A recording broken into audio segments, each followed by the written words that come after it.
Uranus, oops, I think my mic was off. Let's make sure our mic is working. Welcome to today's video on the Jupiter-Uranus conjunction. We are going to talk more about it. So this is like a part two. Part one was me talking about the conjunction and what it means for each sign of the zodiac. So because we're live, the first thing I'm going to do is check on my sound and make sure that's good, because I think I started with my microphone off. But after that, we're going to go over what house, or actually we're going to go over how the Jupiter-Uranus conjunction will affect you. I'm going to give you some ways, things you can consider to understand how this conjunction happening today is going to affect your life, or ways it could potentially affect your life, and different things you can look at to go a little deeper on this. So yes, okay, our sound is good. Thank you so much for everyone who's saying the sound is good now.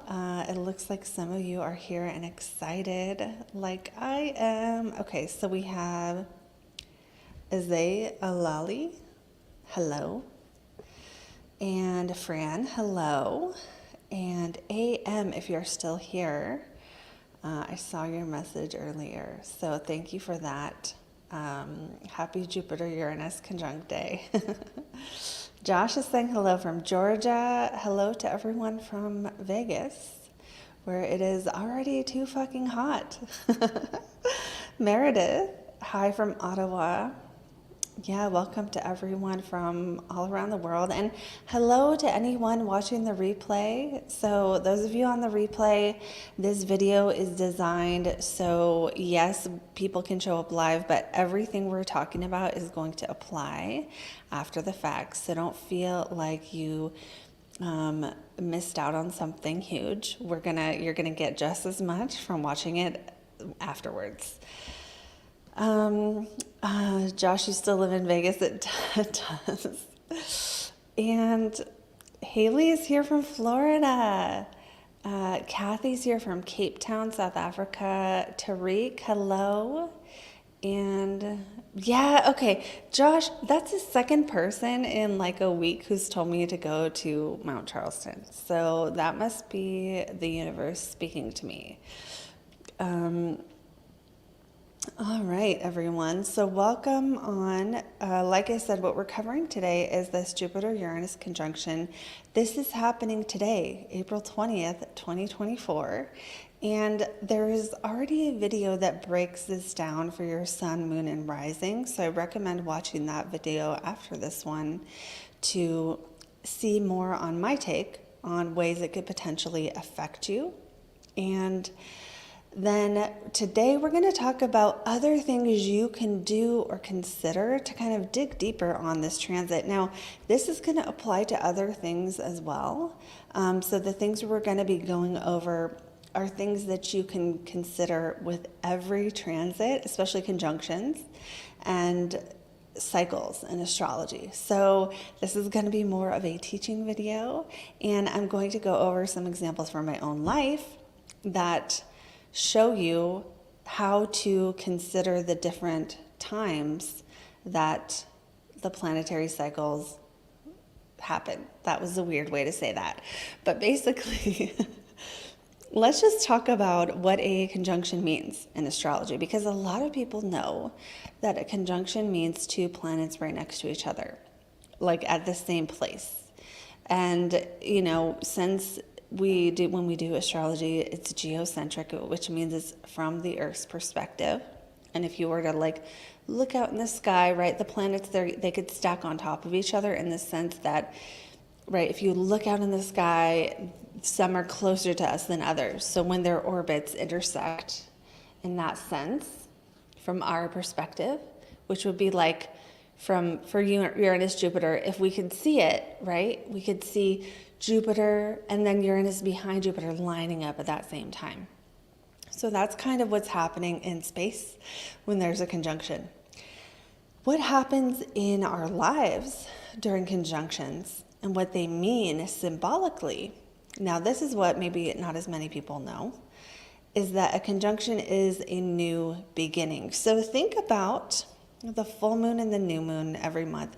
A lot of you are going to understand what that means, right? Because we see it every 28 days.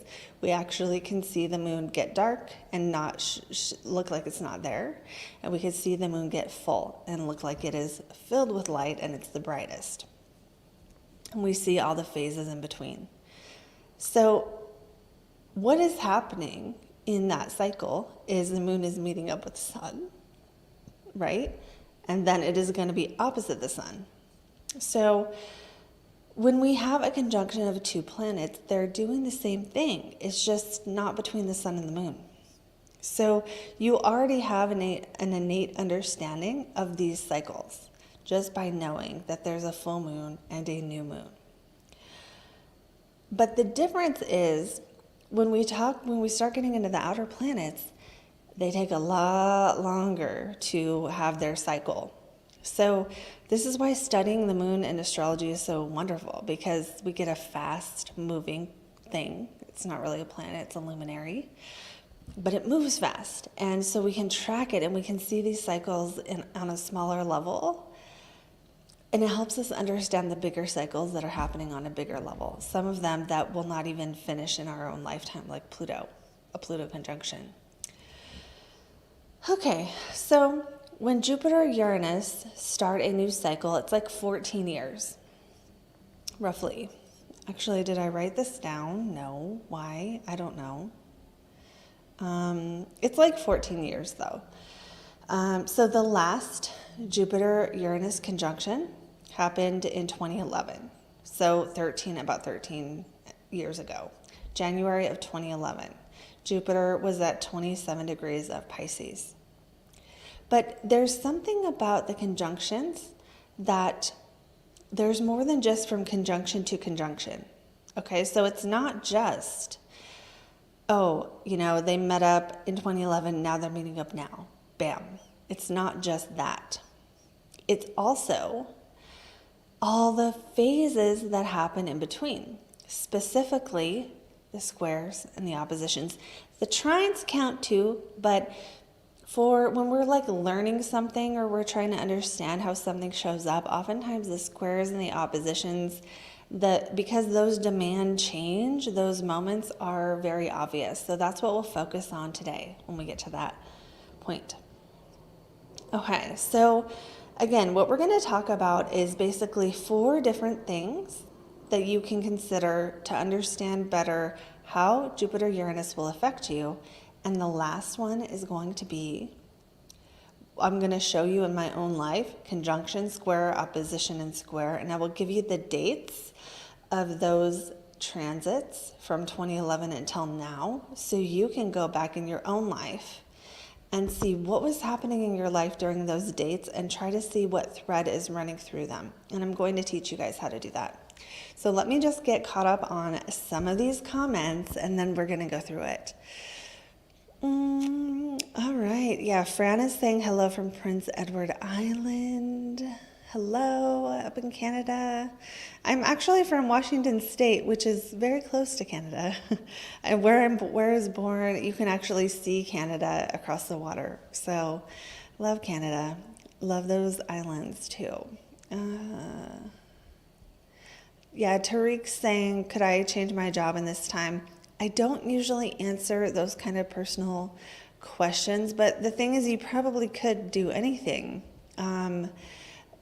So those questions are really hard for everyone who's like, can I change my job? I mean, yeah, you can do anything.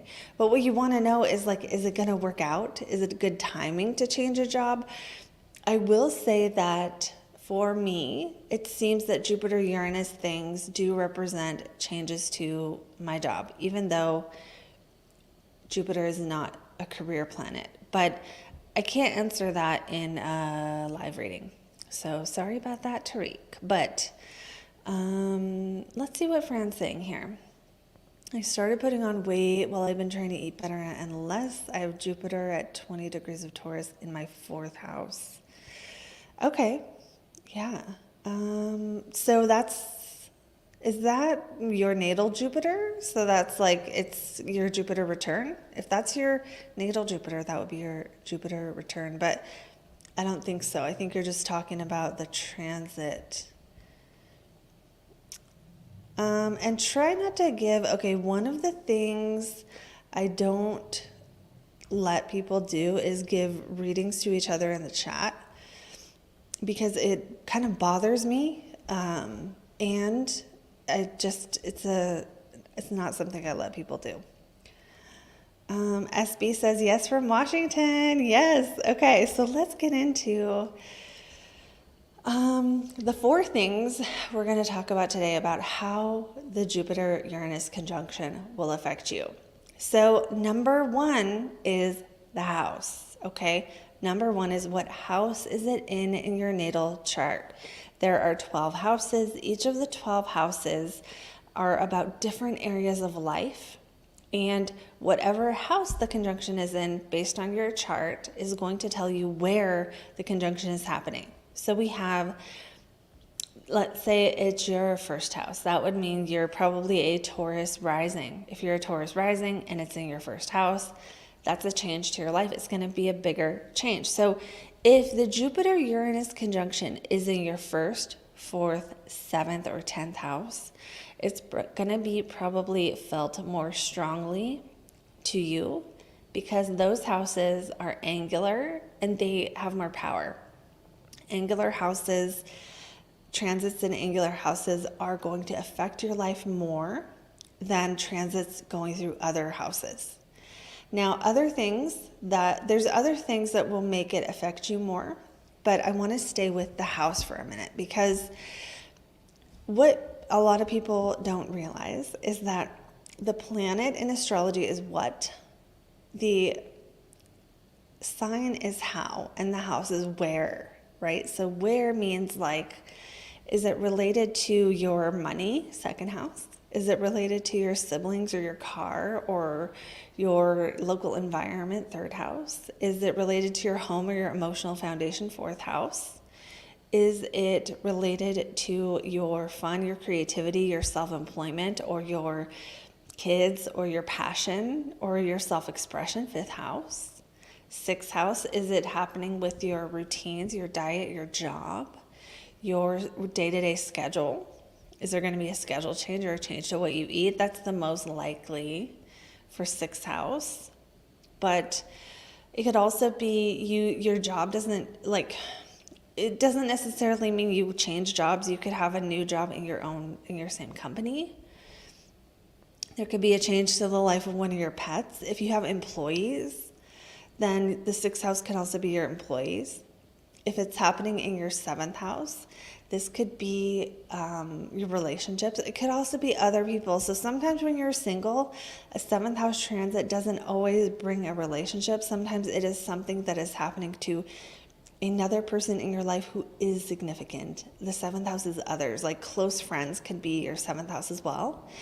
Is it in your 8th house of sex, death, and other people's money? Something related to taxes or inheritance, or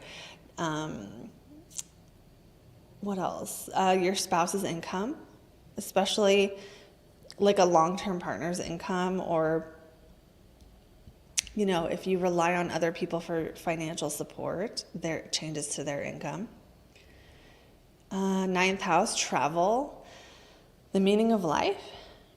I don't love the 9th house stuff, because sometimes it's hard stuff that make us reformulate our beliefs. Usually we don't change our belief systems unless something serious happens. So sometimes the 9th house transits can be things that make us question what we believe, that Jupiter-Uranus, but it can also be like, joining an astrology course that's like typical Jupiter-Uranus in the 9th, because Jupiter is like philosophy and study and meaning, and Uranus is like a sudden thing you join, like that sudden change that like promotes growth. 10th house, career, your public life. If you're not working, your 10th house is your role in life. So let's say you're a stay-at-home mom or dad. It would be a change to that role, a change to that function. Or what do people know you for? I mean, let's say you're not working, but you're taking care of an elderly relative or something. And there might be a change to that role, that job. Maybe someone else takes over, right? So remember that 10th house, it is our public life, not always, which often for most people it's their job. But there's the 11th house, which is like fun. It's like friends, opportunities, connected to other people, networks, support groups, any kind of group of people, professional organizations.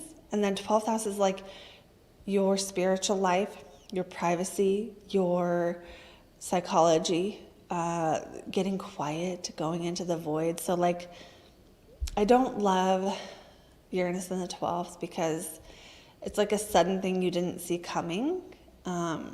But with Jupiter there, it's like something that allows you more time to meditate, something that allows you more peace and quiet. Sometimes, though, that's not something we want. Sometimes it's like you have an injury and you're on bed rest, and it's like if you don't want the peace and quiet, it's not very enjoyable. If you're seeking the peace and quiet and you like go on a retreat, then it's more enjoyable.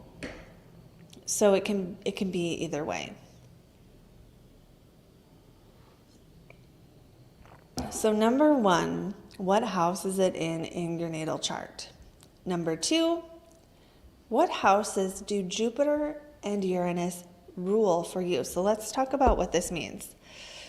Every house in your natal chart, based on your rising sign, has a sign that is on the cusp of that house. So if you are an Aries rising, Taurus is on your 2nd house, if we're talking about whole sign houses. And when we're talking about a general reading, I'm always going to defer to whole sign because it makes it consistent across the board. Everyone who's an Aries rising has a Taurus on their whole sign 2nd house. Some people might have Aries on their Placidus 2nd house. Some people could have Gemini on their Placidus 2nd house. Okay, so your whole sign 2nd house, if you're an Aries rising, is ruled by Taurus. That means Venus is the planet in the chart of every Aries rising that represents money for them. So we all have a different relationship to the planets based on the rising sign.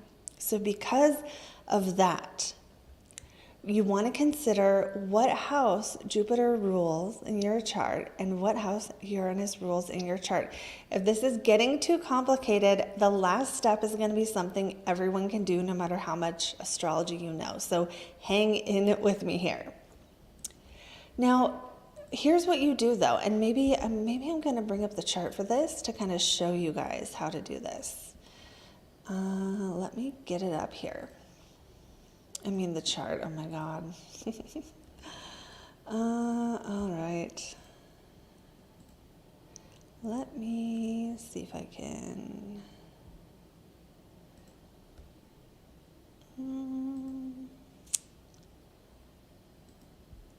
Fix this. Let's do it like that. Oh, that didn't work how I wanted it to. 1 second. Okay, there we go. All right, let's go to, I'm just going to use my chart on this one because I'm going to use it later and it's easier. Okay, so this is my chart on Placidus. Let's put it on whole sign just to simplify it a bit. And just know that I use both and both are okay and it's not a question of which one's right. Okay. And let me just get rid of some unnecessary things here. Goodbye to the little asteroids for now. And okay, so here we have my chart. And we have the planets, and I meant to get rid of Lilith too. Hold on. Because I know having all that stuff on there is just a little confusing for people. It's just a cleaner look. So here we go. Now, I want to show you how I'm going to figure out what houses Jupiter and Uranus rule for me.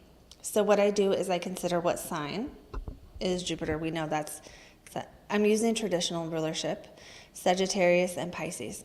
So we find Sagittarius and we find Pisces in my chart, and we know Sag is the 4th house, Pisces is the 7th house. And then we find what Uranus rules. Now that we're going to use the modern ruler because there is no traditional ruler. Actually, there is. Actually, there is. It's Saturn. That's not why. The reason why is because we're looking at the conjunction to Uranus. So what house in my chart does Uranus rule? It's the 6th house. Okay, does that make sense? Let me know in a comment if that is confusing or if it doesn't make sense.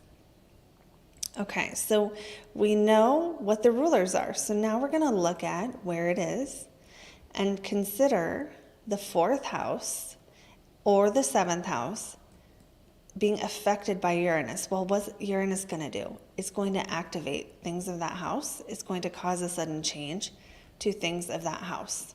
So because of this, I know that going back to why, because we know Jupiter rules that 4th house of Sagittarius in my chart and the 7th house of Pisces in my chart. In your chart, it's going to be different things. Okay, if you're a Sagittarius rising, Jupiter's you. And it's also your home. If you're a Pisces rising, Jupiter is you, and it's also your career. Everyone's different based on their rising sign. Okay, so Uranus is going to activate Jupiter topics. Uranus is going to activate home or relationships for Virgo risings. Okay, for Pisces rising, it's going to activate you and your role in life. So it's a big deal for Pisces rising because those are 2 angular houses. Okay, I'm a Virgo rising.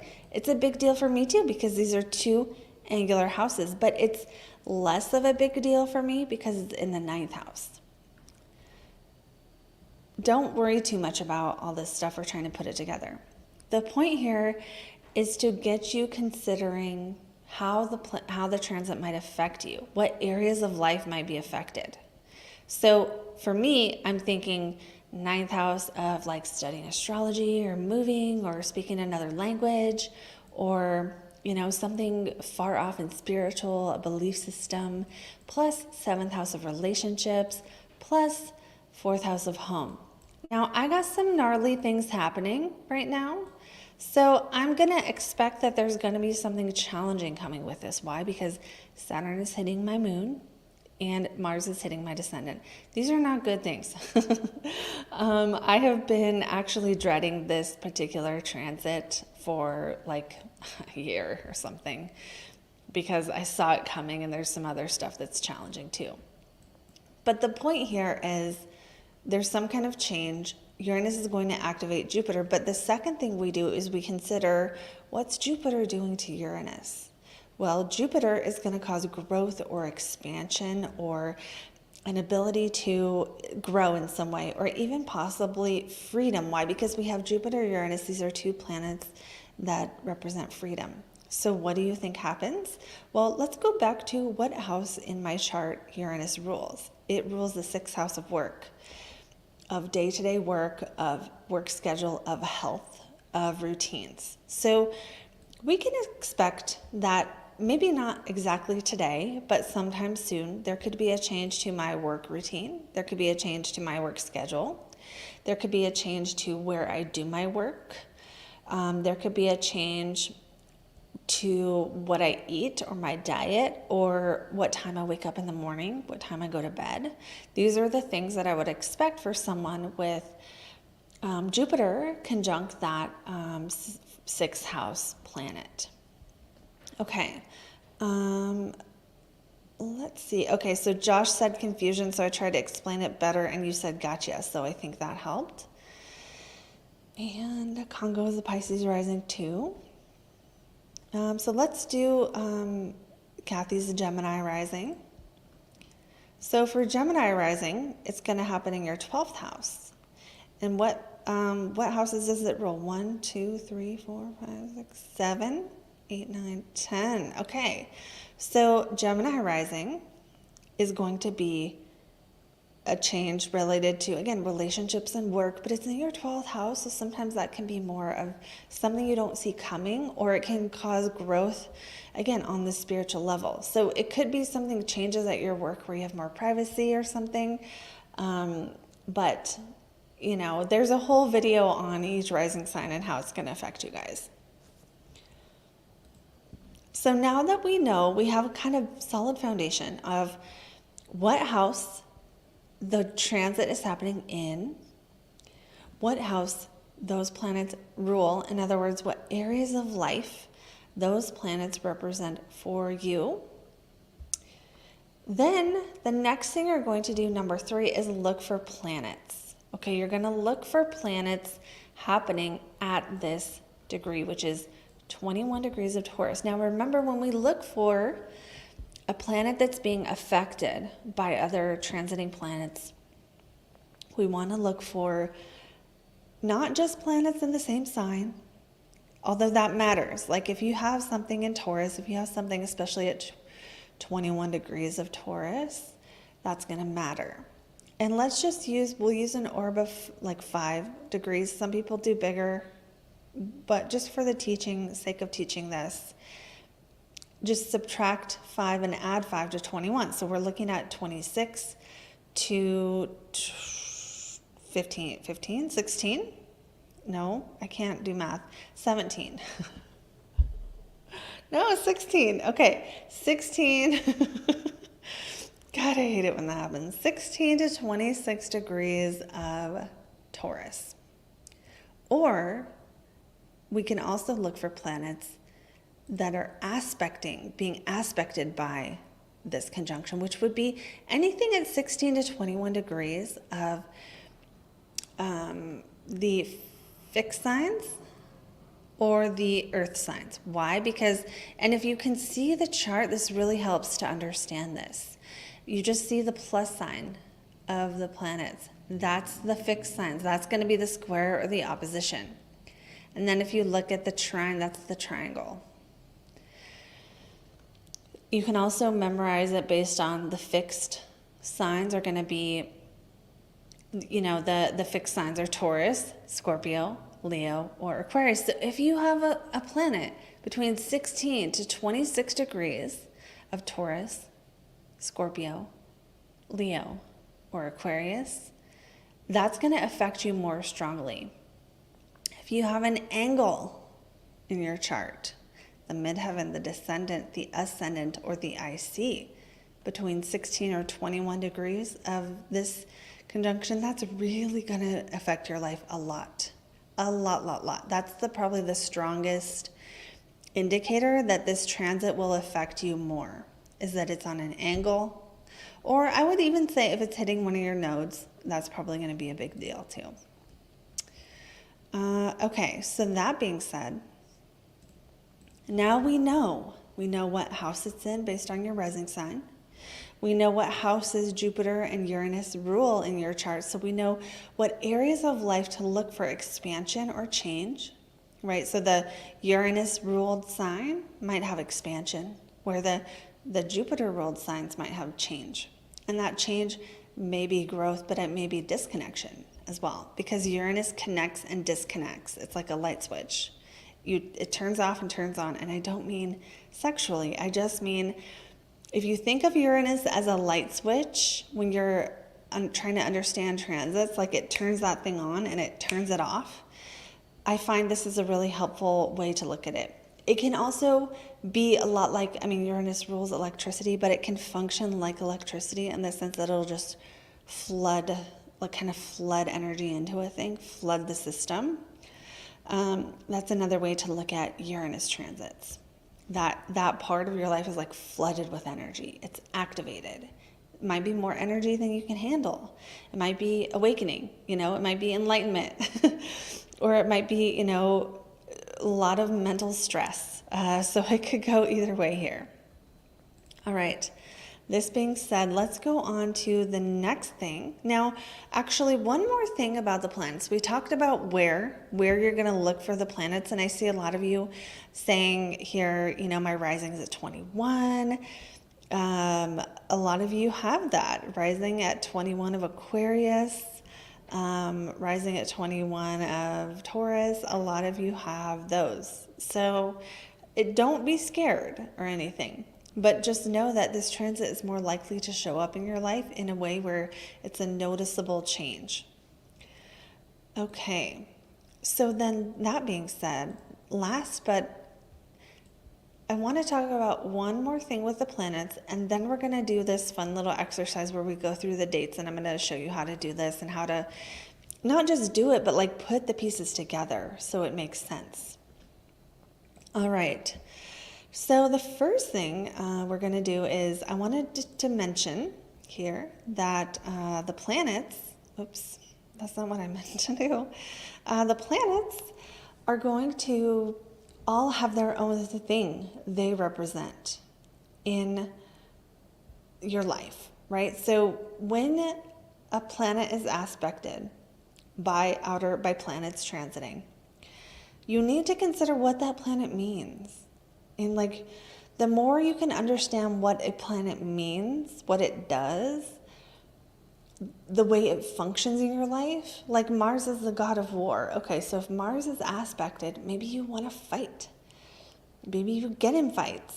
Maybe you really, really want something and you're going to go out and get it. Maybe you are suddenly really frustrated. Maybe it pisses you. Maybe you get pissed off about something. Maybe you have to cut something out because Mars rules sharp objects and severing and things being cut away. So maybe someone cuts you out. Let's say it's Venus. Well, maybe Venus is not just like friends and money. It's also like pleasure. So if Venus is aspected, maybe suddenly you find something you like that you didn't know you liked, or something that is like pleasurable to you that you didn't know before, or there's some source of enjoyment here. But so if Venus is aspected, if the sun is aspected, it's about your identity. So it's like more of a change to your life direction, what you're doing. Mars is also a change to what you're doing. Usually it makes you busy.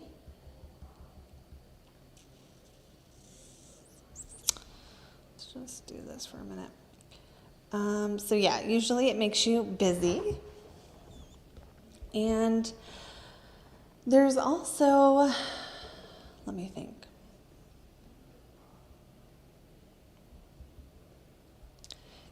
So Mars makes you busy. Venus makes you more like receptive, or, focused on pleasure, focused on what you're receiving. All these planets have a different thing they represent. So, and the cool thing about learning about the planets is you can just Google it. You can Google, what does the moon represent? And what does the sun represent? And there's pretty good information out there on these things. So you can absolutely learn about how the transit's going to affect you by considering what planet it's aspecting. Now, there might not be a planet it's aspecting. If that's the case, you just skip that step, and that's fine. And then we go into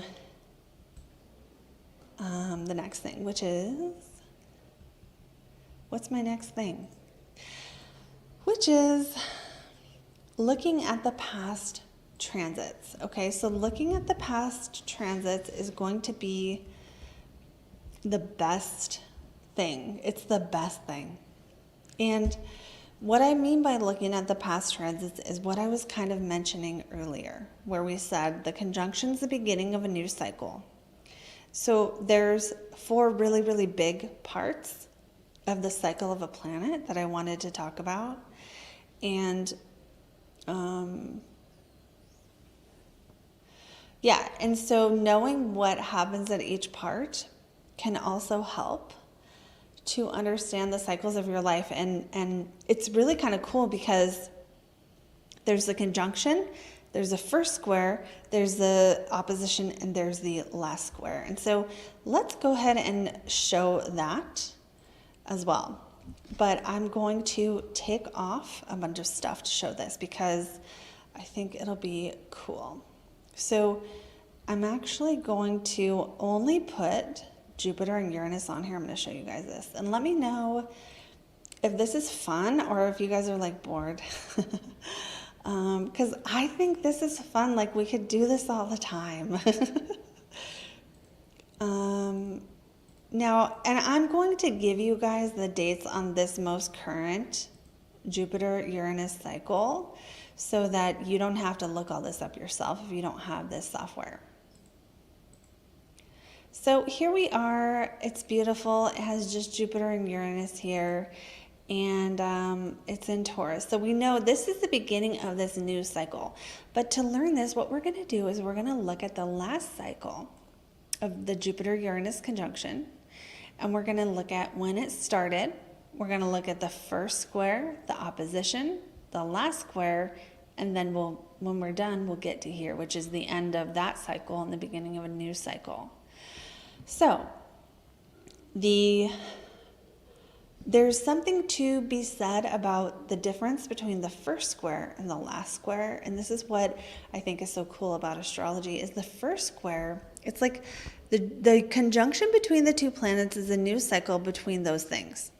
And the first square is like the first major challenge to it, where you get some kind of adjustment that has to be made.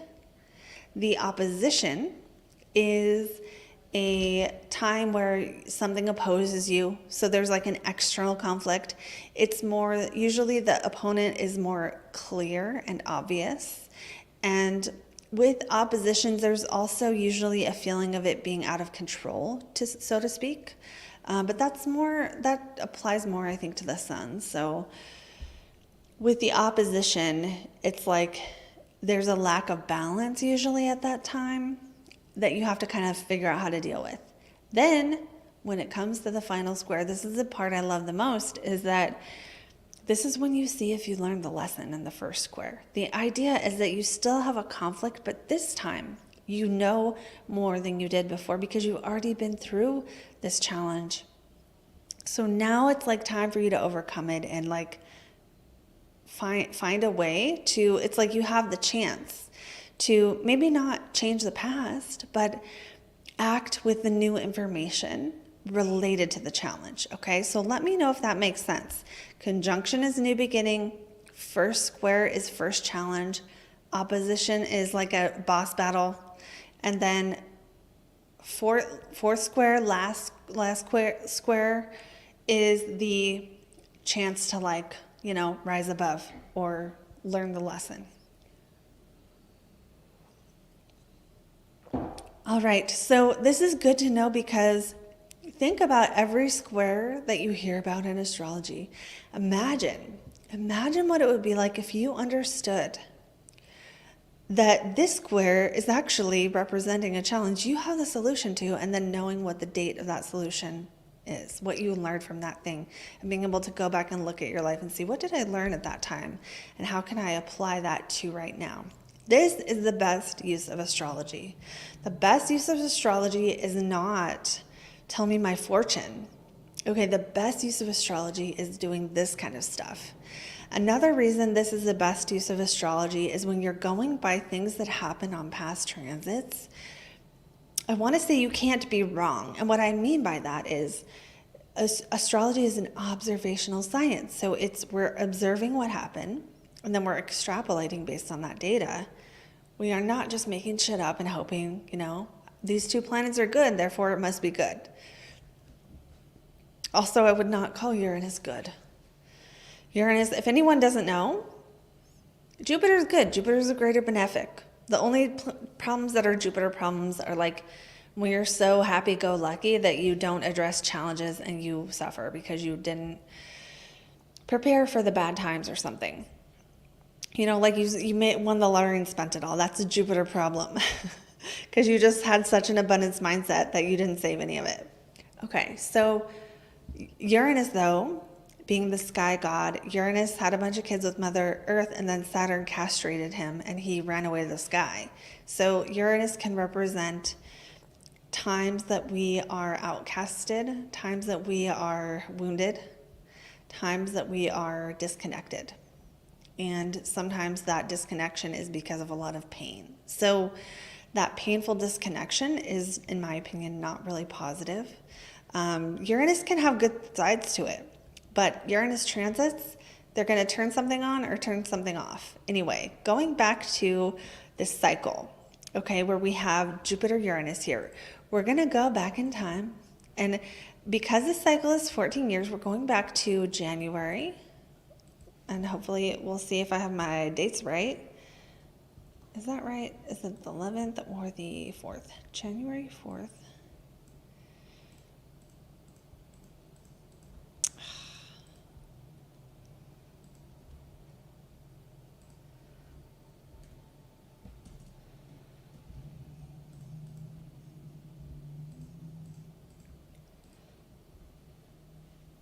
Can I do it? Yes. Here we go. We got Jupiter-Uranus in Pisces. So the place in the sky is going to change because we're not putting it on any chart. This is just what was happening in the sky. So we can see, now this isn't perfect. Let me see if I can make it perfect.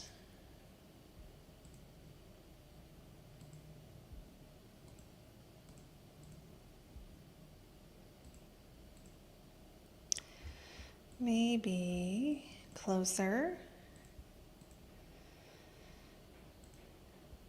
Here we go, it's perfect. 27 degrees and 2 minutes of Pisces.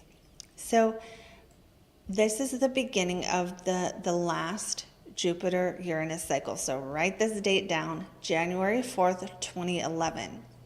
So what you want to do here is you want to consider what was happening in your life, in your Pisces house. And you can also consider it's your Pisces house and it's your Pisces and Jupiter house topics and your Uranus house topics. But if that's too complicated, really what change was happening in your Pisces house back in 2011? What change was happening in your life? What were you disconnecting from? What were you making a new connection to, and why? So I wrote down what mine are so I can tell you what mine are for the an example. Okay, so what happened in my life at this time is I had just gotten a job at a law office. So the thing is, I worked at a trucking company before this and I did not enjoy it. It's funny because I enjoy that type of work a lot more now, but at the time I didn't enjoy it, and I could see that, I could just see that if I stayed, like, I don't want to say anything bad about them because they were great people in a lot of ways, and they took really, really good care of me in a lot of ways. But I could see how, like, I definitely didn't want to do this forever. I wanted the freedom. I hated having to work every Saturday, and that because I was the youngest, I kind of got stuck with that, and the older people didn't have to work Saturdays. And so I just didn't like a lot of the things about my position. They even offered me a higher position. I didn't want it. And I quit my job and went to work at a law office where I made shit for money. Why? Because at the time, I really thought that it would make me happier. I thought that I was going to find meaning and fulfillment in my work. And that job was fine, but I ended up leaving that job too. So what this represents for me was a change where I wanted freedom in my work. And I made less money. I was willing to make that sacrifice. So what you want to do is you want to pull out the themes to what was happening. Why? Why did I leave my job? What was the change? Was it an increase or a decrease? Well, it was an increase of freedom, for sure. It was an increase of, what else did I get more of? It was, it was closer. I kind of did like it a little bit more. I liked what I was doing a little bit more. And that was the goal. The goal was to find something I liked, which I'm here now, so I'm good. But I didn't know astrology yet. I didn't know none of that stuff yet. I didn't know Reiki. I didn't know any spiritual stuff. I was not a spiritual person yet. in any way. So here I am. This is the thing. So consider what was happening, what was starting, what was beginning, what was changing back on January 4th, 2011. That's the conjunction. So now we're going to fast forward quite a few years to the square, which is going to be August 20th of 2013. 8/20/2013. And we're going to see, that's not exactly right, so let me get it closer to being accurate. I probably did this at night when I look these up. Okay, so now we can see the square here. We see Jupiter in Cancer, Uranus in Aries. So notice how they were both in Pisces before. Now they're in different signs because both of the planets are moving during the cycle. So when we're looking at the cycle, when it's transiting planets, they're going to move possibly to other signs during that cycle. But what makes it a square, right, is that it's, 4 signs away and it's the same degree. And you could see it as they're both cardinal signs, or you can look at the chart and just look at the plus, look at the cross, okay? The crossed planets are in a square, okay? So, and it's 90 degrees. Why? Because if you had a planet here and here, 1, 2, 3, 4, that would add up to 360. Okay.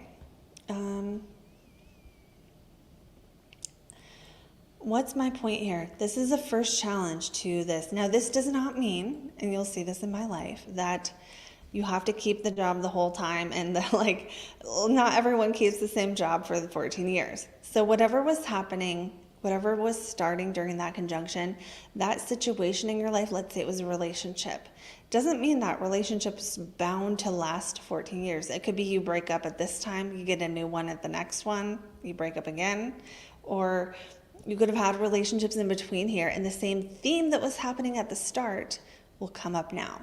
So in August of 2013, I looked this up in my spreadsheet. For those of you who don't know or who are new here, I made a spreadsheet after I became an astrologer of everything that happened in my life. And now I record it so much more because I want to understand this. And this is I recommend, if you're like me, you can't remember dates, to track what's happening in your life if you're an avid studier of astrology. Okay, so this next thing is to look at, okay, what happened in my life. At this point, I got a new job. I was living in South Korea. I was teaching English. So here we have another theme of work and freedom. Okay, what did I do? I left another job because they were going to pay me less. Okay, so to explain, when you live in South Korea, you have to sign a contract, and your contract with your work is required usually to have the visa. So it's all connected. You can't just, when you're a foreigner, right? There's rules and stuff. Okay, so I must have signed a new contract for these people. But why I didn't renew the old contract, because they literally wanted, after working a split shift for a year for these people, they wanted to take down my base pay to 2.1, which is I don't know, is something to the equivalent in US dollars of taking it from $2,400 a month guaranteed to $2,100 a month. And I was like, nope, because I just worked for a year for you. Now you're going to take down my pay. And I think they did it to everyone, but I just was like, nope. So what do we see for the themes here? The theme is me changing a job, but it's also saying no to an offer that in this case is not a good offer. That's not a good company. Because why would I want to do that when I can work for someone who will pay me more to start? I have a year of experience. I worked a split shift for this company, so it was a huge sacrifice to do that. And it's it doesn't make sense. So there we see the theme. And what did I do? I started teaching at an elementary school. That job did not work out either. But It was fun. I mean, it was so much more fun. I had so much more freedom. I really couldn't, I promised myself, you guys, after I worked that year of working a split shift, I would never, ever, ever do that again because I was sleep deprived for like an entire year. Okay, so what do we see as the archetypal themes that we're pulling out from this? We're seeing the theme of freedom. We're seeing the theme of self-worth and value. We're seeing money. And we're seeing growth and career and happiness all kind of tied together. So then we're going to look at the next dates. So far the dates we've given are the conjunction, January 4th, 2011, and then the square, August 20th, 2013. Do you guys want to guess what happened to me at the opposition? The opposition happened September 27th, 2017. So September 27th, 2017. And we have Jupiter in Libra opposite Uranus in Aries. So Uranus is still in Aries at this time, but Jupiter's traveled down to Libra. So remember what we said about the opposition being sort of one of the things I see with oppositions, I love this interpretation. Actually, I learned this from Austin Coppock, is that you dive into one energy and then you dive into the other. It's like a seesaw. Now, I used to think of it as like it's the opponent, and sometimes there is an opponent, or sometimes there is a challenge that is like someone's kind of against you in some way, or someone opposes you. Someone is opposed to what you want to do. Something in life is opposing your interest or your growth or something. So both of those interpretations will track with the opposition. But oftentimes there's the same theme running through that we see with a conjunction in the square, because now we have like a pattern going on. Okay, so what happened in my life? Guess what? I quit a job. By this time, I had a lot of things that happened in my life by this time. I was in Sedona. I had trained in Reiki and tarot and hypnotherapy, and I was doing tarot readings, and I had a job at this time as a virtual booking agent. So like take calls from home that were for this tour company, this metaphysical tour company in Sedona. It was so fun to work in the field. It was, just to like work in that industry, it was so fun. It was so fun too. They like took us on a tour one day this summer. I think I got a migraine because it was so hot. But like during the slow time, which is when it's too hot, it was just so nice of them. And they like took us to lunch, I remember. And, the other people were really like into it. They were like, oh, how long did you read tarot? Like they were super nice. And I loved that part of the job. It's just like something I was interested in. So that was cool. But I quit this job, and I will say in retrospect, this was a bad idea. And I don't want to get into details, but this was a bad idea. It did not work out very well for me. So the opposition was more like, it was kind of me, but at the same time, there were reasons for quitting that job. I could have made a better choice at that time, I think. All right. The other ones were justified. And it was like, I'm not being valued. I'm not making enough money. At this job, I kind of made enough money. So I feel like I should have stayed there. That being said, the date on this, for those of you who are looking at what was happening in your life, that was September 27th, 2017. So now let's go on to the square, the last square. That's January 17th, 2021. So January 17th, 2021.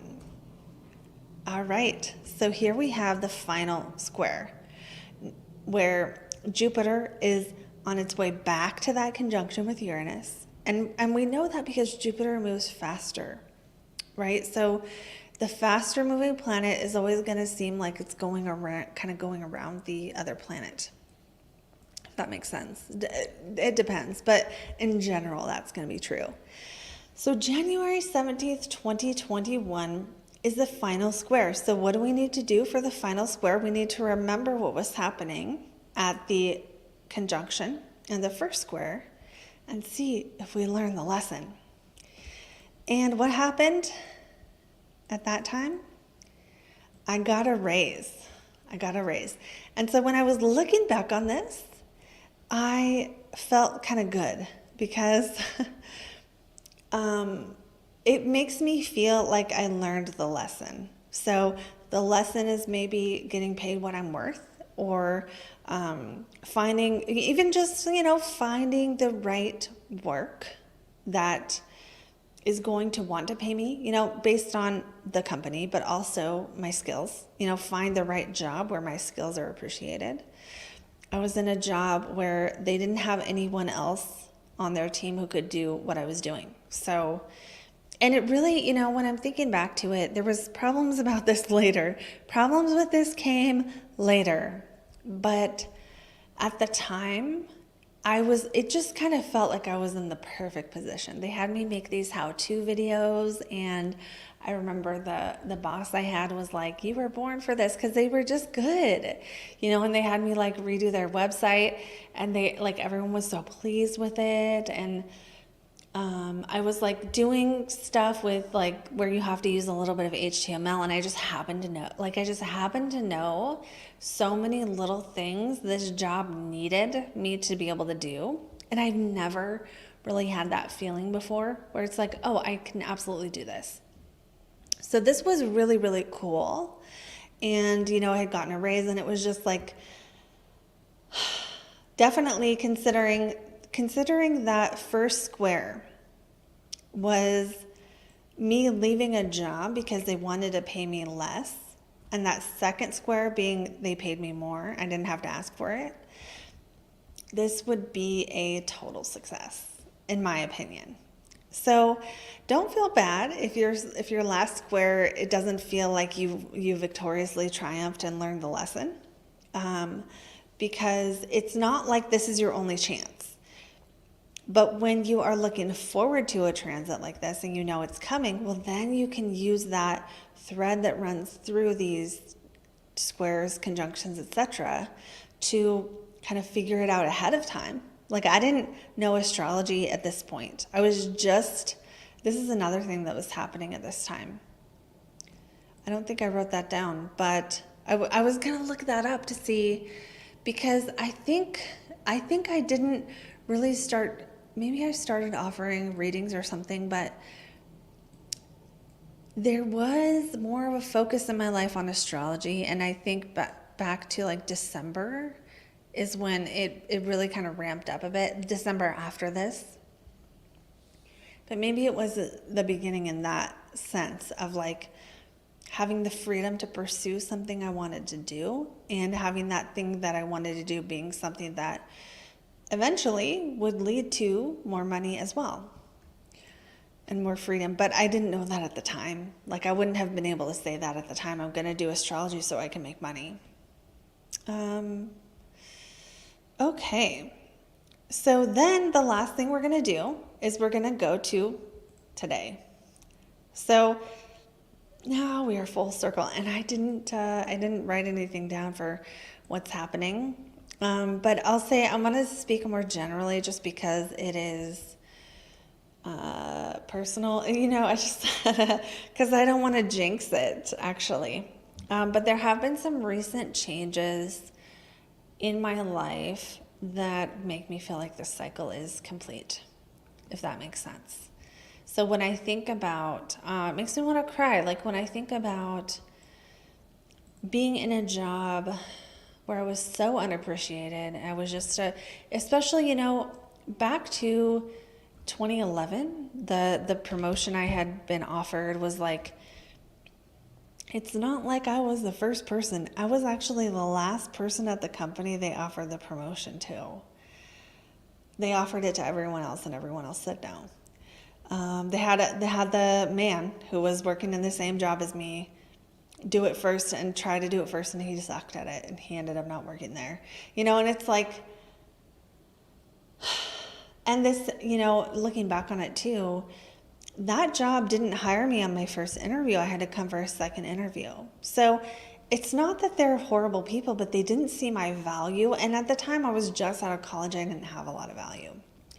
To now, looking at the work that I do now, I am definitely in positions in both of the things that I do where the people working with me appreciate me and see my value in a certain way. I'm not saying I'm perfect or anything, but this idea that like, oh, we're not going to pick you, we're going to pick someone else, and then finally maybe we'll pick you. Even the letter of recommendation I asked this company for when this conjunction happened, it kind of read like they taught me everything I knew, so it has been a fucking crazy 14-year ride, man. And I bet everyone watching this, if you think back in this way, what you do first is you look at the dates, and I'll list them out one more time. That's going to be, the first conjunction was January 4th, 2011. The square, August 20th, 2013. The opposition, September 27th, 2017. And the square, January 17th, 2021. Back to the conjunction. So while the conjunction now is the end of that cycle, it's also the beginning of a new cycle. So maybe this new cycle, when I look back in 14 more years, I can look back and be like, oh, that's when I was still doing astrology part-time and I was building it up, and then, oh, maybe it'll, it's like I don't know yet what this new beginning is the new beginning to until I have some time passes and I can look back on it for context, right? So I can consider those some things that I just started. So you can consider Jupiter-Uranus things that you're just starting right now. You can consider, did you just join an astrology course? Did you just start doing astrology? Do you have more freedom in some area of your life? Did some change happen that gives you, more time or more freedom, or a change to something that allows growth in some way or another? But sometimes you might have to look back on the conjunction and then the square and then the opposition to see what that is. Right? So like right now I just joined an astrology course that I wanted to take. I got into it. Maybe at the square I'll be like, oh yeah, that was when my readings really started growing because I learned these new techniques. You know what I mean? So we don't always know at the conjunction, because remember, the conjunction is like a new moon. And the new moon, people say it's new beginnings, but that's not accurate. The conjunction is like the breath of air you take before you say the sentence. It's like the moment the tide is all the way out, it hasn't rolled back in. It's the pause where one thing is complete, but the new thing, it may not even exist yet. It might just be an idea in your head right now. It might just be a possibility of something happening a month from now. So keep in mind that for the conjunction, you can't always tell what it signifies in your life exactly on this day. So I'd love to check in with you guys in the comments to see, did this explanation make sense? Did it help you understand how Jupiter-Uranus is going to affect your life and what it means in your life? And also, does anyone want to share what was happening in your life at the last square, that January 17th, 2021, as far as things that you learned, things that you feel like you accomplished, or lessons that life was giving you, conflicts you had to figure out, situations related to freedom, growth, learning, or expansion, especially things that you may be connected to or disconnected from, considering that just because mine was about career, yours could be about something else. It could be about relationships. It could be about home life or moving, or anything in between. All right, so This is like, again, this is the best way to do astrology, is to be able to, because think about it. Today we just did Jupiter-Uranus, but there is a conjunction of all the planets. There's a conjunction between Mars and Uranus, and Venus and Uranus, and the Sun and Uranus. But there's also a conjunction between Jupiter and Mars. There's a conjunction between Saturn and Jupiter. All these planets are going to connect, and they're going to make these aspects. So just knowing how to track from a conjunction to a conjunction, that is going to give you so much insight. I mean, imagine going back through your life and seeing all these patterns, and then knowing that. Now let's take one more step to show you how we make this a little bit more personal. Josh was sharing that I was in the military and became severely reactive to jet fuel, switched career fields to a medical job, and it was a much better fit. That was in 2011. Josh is saying the middle dates are a little foggy for me. That's normal. This is why I have a spreadsheet, because I had to look at it to see what I was doing at this time. Not only what I was doing, but then how does it relate to all the other stuff. So let's do one thing here where I will go in and we're going to look at it with my chart up. Because I want to... I can't remember why I wanted to do that though. I wanted to show you how to make it more personal, but I don't remember. Oh, this is my chart. I don't remember what I was going to tell you. Oh, yeah, I know. Okay, so we just put the planets up here. This is my chart with only the planets, nothing else. And let's go back now. There's one thing you can do to make this even more personal, and that is, it doesn't mean disregard anything we just said about, the conjunction, opposition, blah, blah, blah. But these same cycles are going to apply when the planets transiting hit planets in your chart or aspect planets in your chart. So let's say we want to know, and I find that sometimes the outer planets, the slower moving planets, give us the bigger life themes. So let's just say we want to look at Jupiter. And we want to see my own personal experience with Jupiter.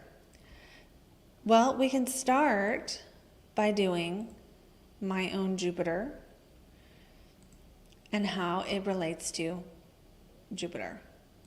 So, for example, this would be a Jupiter return where I got nothing.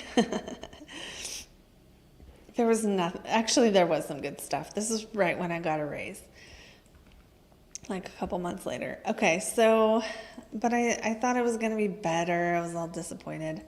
I thought something really good was going to happen. So I learned not to overpromise things. But we can do this with any planet just by itself. So we can look at when Jupiter hits my natal Jupiter, and then I can go and see what happens at the square. What happened at that conjunction? And then we can look and see the square to this. So the square would be roughly 2 months ago, Jupiter squared Jupiter. And then I can, get closer to it. 15 degrees, 15 degrees. Last month, Jupiter squared Jupiter. This was something good. Now, this one just started, so if I really wanted to know more, I could go back instead of going forward. So we could go back to, instead of this Jupiter return, we could go 12 years before that, when Jupiter was back, because Jupiter takes about a year to go through a sign, so it'll go through the whole zodiac in about 12 years. So then we'd have to go back to 2009. What was happening in my life then? There was probably a relationship, because Jupiter rules my relationship house and my home, house of home. So what was happening with my home? There was stuff changing with where I lived at that time. Probably. Actually, I was thinking of a different time. This is why I have a spreadsheet, because I can't remember things. And so we could go from Jupiter and then see what happened at the conjunction for me in my life. And what are we going to consider with Jupiter for me? Well, we're going to look at the 6th house. We're going to look at where I was working. We're going to look at where I was living, home. And we're going to look at what relationship I was in, 7th house. At the square, what happened in 2012? And then you just keep going. What happened at the opposition? That was in 2015. Then what happened at the final square? Did I learn the lesson? That was in roughly 2018. And then what happened at that final one? So I could learn my own Jupiter pattern. Now, it's going to change because the other planets are in different places. So one example with Jupiter is that your Jupiter return, every other one, Saturn's going to be there, because Jupiter takes 12 years, Saturn takes 28 to go around roughly. So that means every other Jupiter return will be not as good. So this idea that Jupiter return, everything wonderful is going to happen, it's not exactly like that. So, and we could do this with every planet. Like Saturn's going to hit my moon. I don't like this one sucks. But Saturn's going to hit my moon. I can look at what happened at the first time Saturn hit my moon, what happened at the square, what happened at the opposition, related to moon type stuff, which is mom, parents, nurturing, home, the body, relationships, getting love, that kind of thing, nutrition, hormones, anything the moon represents. I don't have kids, but if I had a kid, maybe it would be that. So we can do this for every single thing in our lives.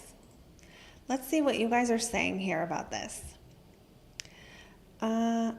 Okay, so Sarah's sharing, I had a traumatizing experience at the beginning of January, triggered past trauma. Okay, very grateful, but it's been hard. Okay, yeah, Jupiter in the 9th house. That is so freaking accurate for the 9th house, just because it's like exactly what you're talking about, where it's things that are hard that make you reassess your beliefs, and you can heal from them, but it's not necessarily easy. Sarah says, I started a business. My 4th house and 9th house have both been active. 6th house as well, unstable work and job situations. Also, I no longer have the business. Okay, so here are some examples of the changes. But I'm curious more for any of you who, if there's anyone watching who wants to share, like, what was happening on the dates we talked about. So the conjunction being January 4th, 2011, the square August 20th, 2013, the opposition September 27th, 2017, and the square January 17th, 2021. Now, if you want to get all ambitious, you can add in the trines to this as well. So you can add in the times where the planets trine each other and look at those as opportunities or possible good things that might happen related to the thread that runs through all the different dates we talked about. But this is by far, in my opinion, the best way to do astrology. It is one of my favorite methods of studying your chart, because I don't know if you relate to this. Let me know if you relate to this, but sometimes when we start studying our chart, we get a little bit on the obsessive side. And we're like, what does this Mars in the 8th house mean? And then it's like we go down this rabbit hole of like Mars in the 8th, Mars in Taurus, Mars in whatever sign your Mars is in. And no matter how much you learn, it doesn't feel like enough, right? Let me know in a comment if you relate to this, because this is kind of how I used to do it. And I would watch these videos that were like, signs you're going to have wealth, and there would be nothing that related to me. Or I would watch these other videos. Like, I remember watching an astrology video of Sun Square Moon, and all this chick did was talk about how volatile it was and how bad it was and how bad a person with this aspect is. Now, I can say that having Sun Square Moon, having some other squares, it does kind of make you a little bit at war with yourself. And some people don't like being around that. So while there might be some truth to this, this isn't what I learned astrology to do, to kind of like look at my own chart and feel bad about it. That's not the point. And it's so easy to do that or to take it as a compliment when it's not like that's always bad, but because it's our own self and we have our own bias, it's so easy to be like, oh yes, I am so wise because this, moon in Pisces says so, or whatever, or, whatever. And it's like, I don't think those really, really, really personalizing astrology is always the best tool. Sometimes when we look at the transits and we can just observe what happened during those times, number one, it can actually tell us more about our personal relationship with those planets. Like, these planets for you mean this, whereas these planets for somebody else mean this other thing. And, for example, when Venus and Uranus in the sky make a challenging aspect, I always feel very much like I have to go do something right now when I don't need to do anything. So because I've seen that pattern in myself, and I know I have Venus conjunct Uranus, so the potential of me feeling a certain thing when those planets are doing something in the sky is higher, because it's like there's already that energy in me to resonate with. It's like there's a resonance, if that makes sense. This is a better use of astrology, I think, to step into the role of the observer, and we can learn about ourselves too. But when we're learning from the role of the observer, we have more of an ability to see it how it really is. And let me know if you are like me in that sense, or if that's something you have experienced. Kathy's saying, I'm going through my second Saturn return. I used to really think all Saturn returns were bad, but I've noticed that sometimes people have really good things happen at their second Saturn return, just depending upon what they've been doing for like the last 30 years. Sarah's saying, I'm an Aquarius sun, Virgo rising. Sarah had a Saturn return as well. Okay. Sarah's asking, how can we tell if this conjunction will be more positive this time in our chart? I need a break. Sometimes with Uranus, you don't always know. You don't always know whether the event that happens will be positive or whether it will feel negative, because Uranus can be a sudden connection or a disconnection. So let's just imagine this, because imagine you suddenly have to move. Most people are not going to be happy about that. But then let's imagine where you move ends up being the best place you ever thought of. In retrospect, you might go back and say, I'm so glad that thing happened. Now, it might not be that way. Let's say it's the other way around, and that same transit happens, and you have to move, but you don't find the best place you've ever found. Well, that's probably not going to feel as positive. So especially with Uranus, it's hard to see if it will be positive. But I would say in general, we could see changes that promote growth. And it's hard to tell. If you have a day chart, it's more likely to be positive for you because Jupiter is your best planet. But also, I wouldn't say this is how you know it's going to be positive. I would say going back to what we talked about of which areas are going to grow and expand is going to be how that goes. So I know I didn't really give you an answer there. But I don't always know if it's going to be positive or not in my own chart. Derry says, super agree. Super agree with what I'm saying about how we kind of take it personally, but when we be the observer, we can get more out of it. Okay. Josh is asking, does this time frame of an event vary depending on a person's chart when this conjunction may occur? That's such a great question. For some people, it may have already had some kind of an effect, even like a month ago. For other people, perhaps it could be like in the next month. And the thing is, you kind of have to see what else is happening in the chart. But I don't actually know how to tell when it's going to activate for you.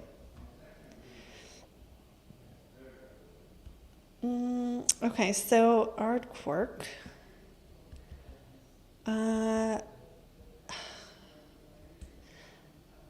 There is love using astrology in this evolutionary way.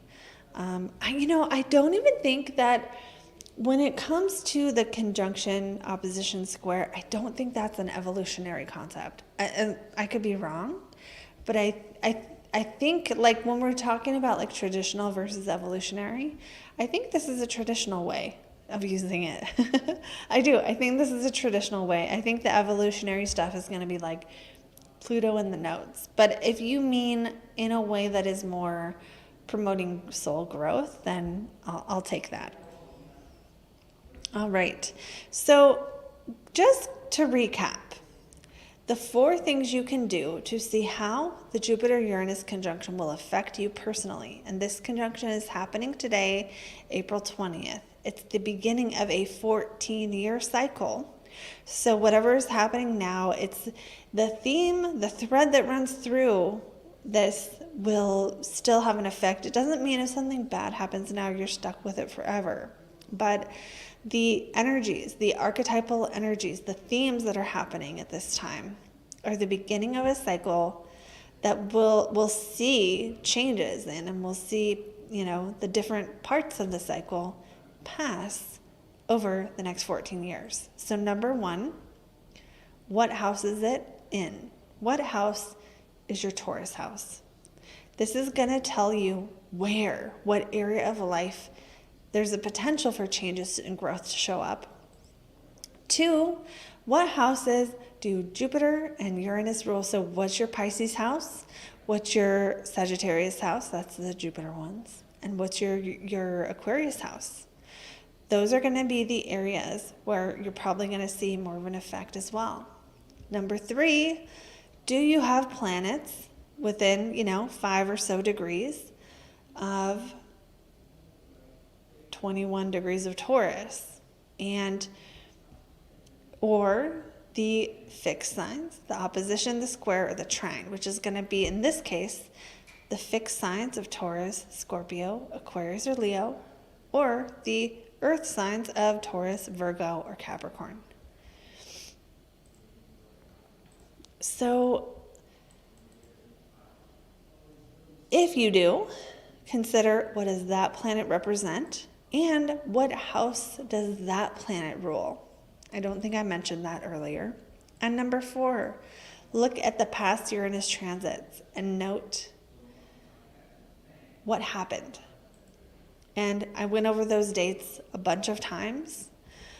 So you want to look at the date of the conjunction, the date of the first square, the date of the opposition, and the date of the last square. And you can do this with any planetary conjunction that is coming up.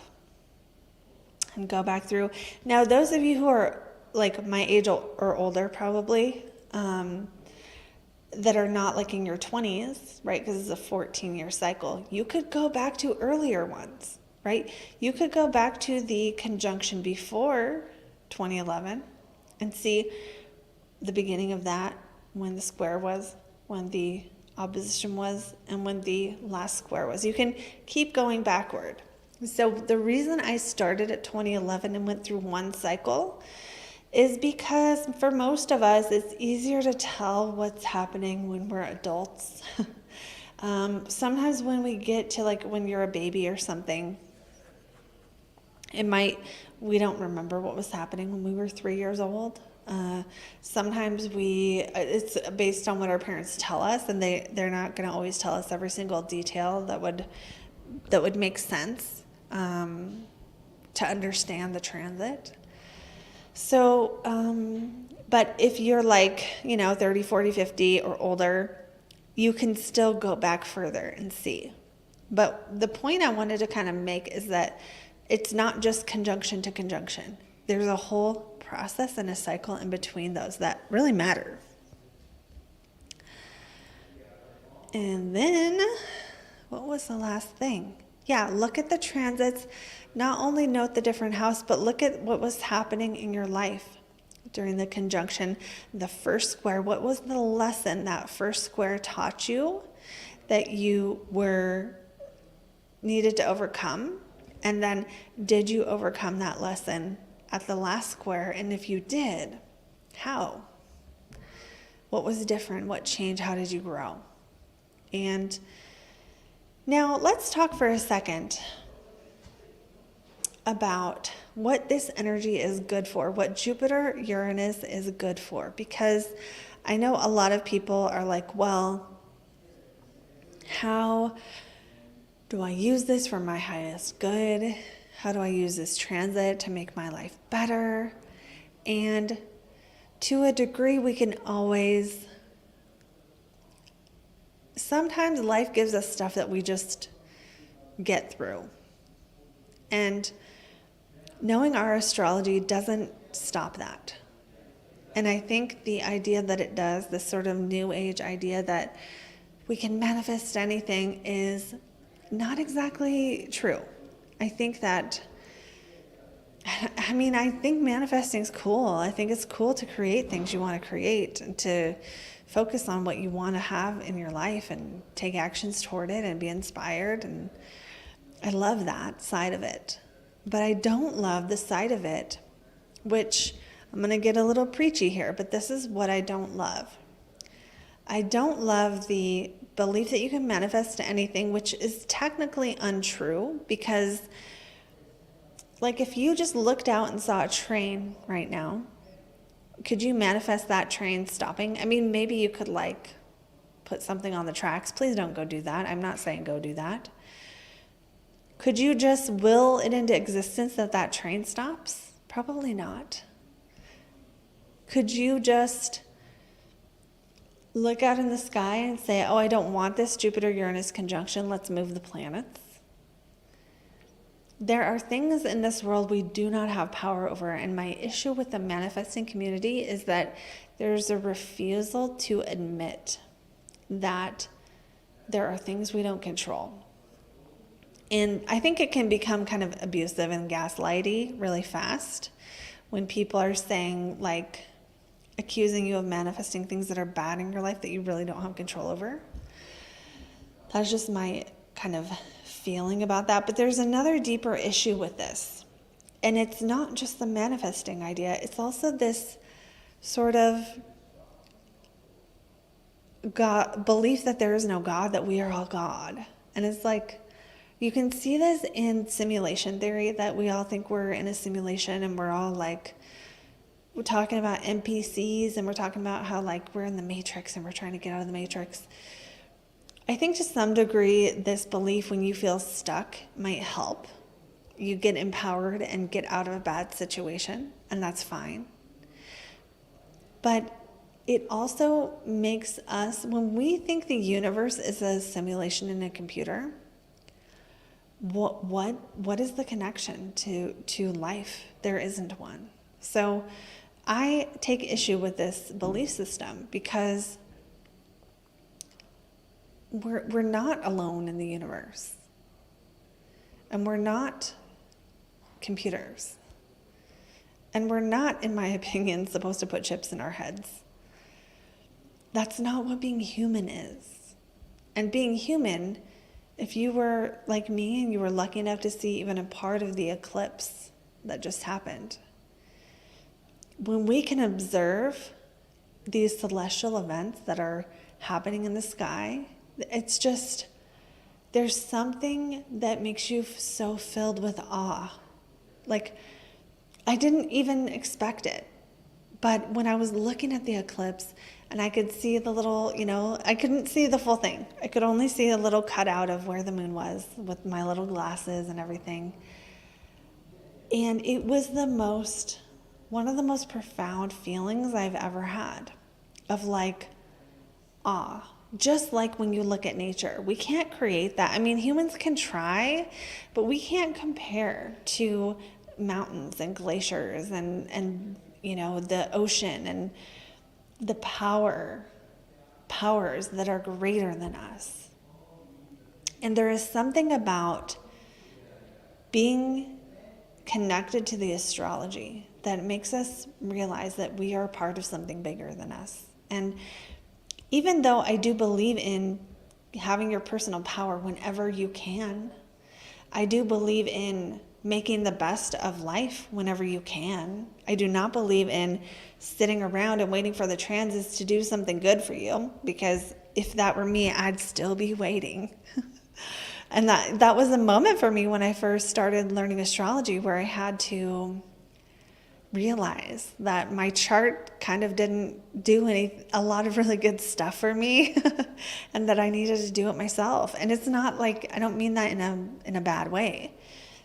It was actually a really empowering moment. If I want something in my life, I need to create that. And so when we can connect to the planets and we can see that Jupiter-Uranus in the sky mean this for me, it's not just observing ourselves and our lives. It's observing how we are a part of a great whole, and that there's something about, just like when you're standing at the ocean and you feel small, that is good for us to do.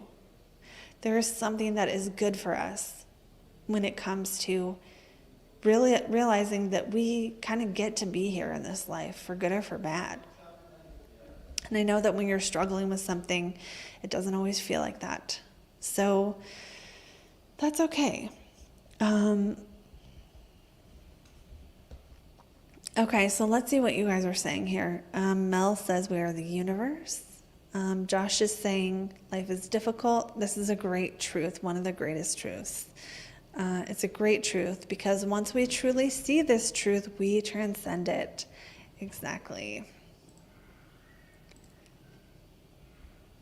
All right, the last conjunction was my wife's 21st birthday. I was getting to know her. Me and our mutual friend took her out because she wasn't feeling great. Our friend officiated our wedding this past July. All right, so there you go, full circle moment. How nice. How nice to see that sort of like come back around, or, like that seed, if you will, that was planted then, grow to fruition at this point.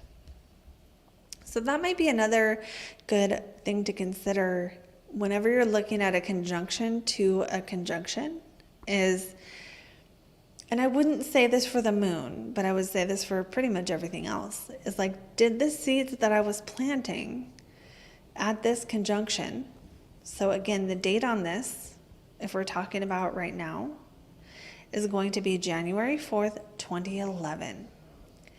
Did the seeds I was planting January 4th, 2011 come to some kind of fruition now? And what came to pass? Okay, so I'm going to leave you guys with this. You can always book a private reading. I offer private readings. There's a link in the description. And I have an email list you can get on. I have a couple guides, like there's a guide to your Midheaven, there's a guide to something else. They're also in the description. But what you also get if you're on the list is when I do a course or have a sale, you'll be the first to know. So you should get on there if you want that. And sometimes I tell stories and, sometimes I just give you a link to the YouTube video. It depends on what I have going on. But that is an option as well.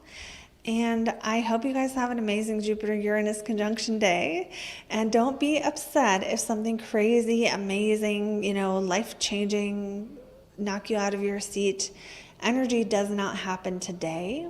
Remember that, especially with the outer planet conjunctions, There's some time for the things to manifest. And then also remember that this is the conjunction, which means this is a pause, right? This is a pause where the end of that last cycle happens and the beginning of a new cycle happens.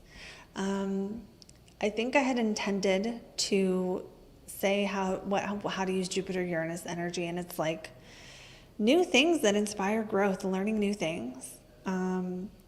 Things that will grow your income, grow your relationships, grow your social circle, grow your knowledge, grow your connections, so joining groups of people is good.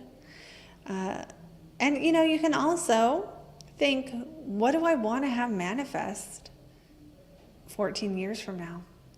What kind of friends do I want to have? What kind of things do I want to know? What skills do I want to be better at? How much money do I want to be making compared to now? Whatever area of your life you want to see growth in, what seed do you want to plant at this time? It's a good time to plant a seed. Now, planting a seed doesn't mean always going and launching something crazy. It could be setting an intention that you want to be better at astrology in 14 years. It could be setting an intention that you want to, have X amount of relationships or have more friends who do things that you like to do, or, whatever area of life you want to see grow. So I think we can work with the energy, but know that this is the time in this cycle for learning new things and technology and skills and making more money and other things that require us to be more than we were, or to grow into a new level of who we are. That just remember, this is the seed planting time. So don't be disappointed if you don't win the lottery today. And remember that you might need to look back on this time later and see what you were saying yes to. So, if there's an opportunity now, I can't give like financial or legal advice or anything, but for me, if there's an opportunity that I want at this time, and the only thing stopping me is a little bit of fear, and there's no downside to trying it, it's a good time to say yes to a thing you've always wanted, or some kind of opportunity. So I will leave you with that, and I wish you all the best today. If you want more on this transit, go watch that Uranus, the first video I did, Jupiter-Uranus. It tells you what it means for all the signs. And it's really good to watch that one after this one, because then you can see how I'm talking about the different areas of life. You know where your Jupiter and your your Sagittarius house and your Pisces house are, and your Aquarius house, and you can kind of see how I'm putting those things together in the broadcast. So that's another thing you can do. You can also watch the eclipse video even though it's past, because it's still going to be relevant,